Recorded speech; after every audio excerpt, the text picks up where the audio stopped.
देखिए जी, आम इंतखाबात 2024 का दंगल 8 फरवरी को सजेगा और इस हवाले से जो मुहिमात हैं वो भी शुरू हो चुकी हैं। स्पेशली आज हम बात करेंगे स्टूडेंट्स कम्युनिटी के कि वो किसको वोट कास्ट करेंगे और उनको क्या उम्मीदें वाबस्ता हैं 2024 के इलेक्शन से।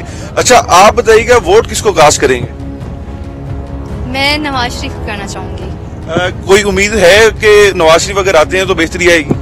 इस दफा थोड़ी बहुत उम्मीद है। मैं जो हूँ वो नवाज शरीफ के वोट जो है वो कास्ट करूंगी, क्योंकि जो है वो पिछली दफा भी जो है वो लैपटॉप वगैरह भी देते हैं, तो इसमें भी जो है वो थोड़ी बेहतरी आती है एजुकेशन में। ये तो वन साइडेड इलेक्शन हो रहा है, जैसे कि आप देख सकते हैं हमारे शेर को इन्होंने अंदर रखा हुआ है और ये इलेक्शन करा रहे हैं। सबसे पहले तो इन्हें चाहिए कि इमरान खान का एक जलसा हो तो इन्हें लग पता जाए नून लीग वालों को। इमरान खान को इनको बाहर निकालना चाहिए ताकि अवाम को पता चले कि कितनी ज्यादा उसके साथ अवाम है और कितनी मेजोरिटी ज्यादा अवाम जो है वो इमरान खान के साथ ही है, और हम लोग इमरान खान को ही वोट करेंगे। मैं नून लीग को वोट कास्ट करूंगी, लेकिन फिर भी मेरा जो मशवरा है ना वो ये है कि जो भी कोई आए मतलब हमारे मुल्क के लिए बेहतरी हो। वोट जो है वो मेरा पीटीआई को ही होगा, लेकिन ये देख के बहुत ज्यादा मुझे जो है वो बुरा फील हुआ है कि उनसे जो भले का जो है वो निशान ले लिया गया है। नून लीग समझ रही है कि हम जीतेंगे और हम ही सब कुछ हैं, क्योंकि उन्होंने शेर को अंदर बंद किया।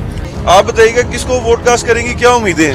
पहले तो मैं सोच रही थी कि मैं इमरान खान को करूं, लेकिन क्योंकि उसके एरा के अंदर इतनी नहीं आई इम्प्रूवमेंट और खराब हुआ है। हमारे जितने भी निसाब वगैरह आए, जो तालीमी निसाब आए, वो सारे इतने भी अच्छे नहीं गए। उम्मीदें तो यही है, पहली बात तो सर इमरान खान को मौका ही नहीं दिया गया। कोई भी पार्टी आए हमें कोई इशू नहीं है, चाहे इमरान खान आए चाहे शहबाज शरीफ आए, मगर मुल्क में बेहतरी लाई जाए, तालीमी निजाम को मजीद बेहतर किया जाए। Thank you so much. देखिए जी, कोई भी मुल्क में आए लेकिन मुल्क के अंदर बेहतरी आनी चाहिए। तलबा और तालिबात की राय तो यहाँ पर आपने जान ली है। इस हवाले से इनका यही मानना है कि वोट कास्ट भी करेंगे और जो उम्मीदवार 2024 में मुंतखब होकर आएंगे इनसे बहुत सी उम्मीदें भी इन्होंने वाबस्ता अभी से कर ली हैं। जी।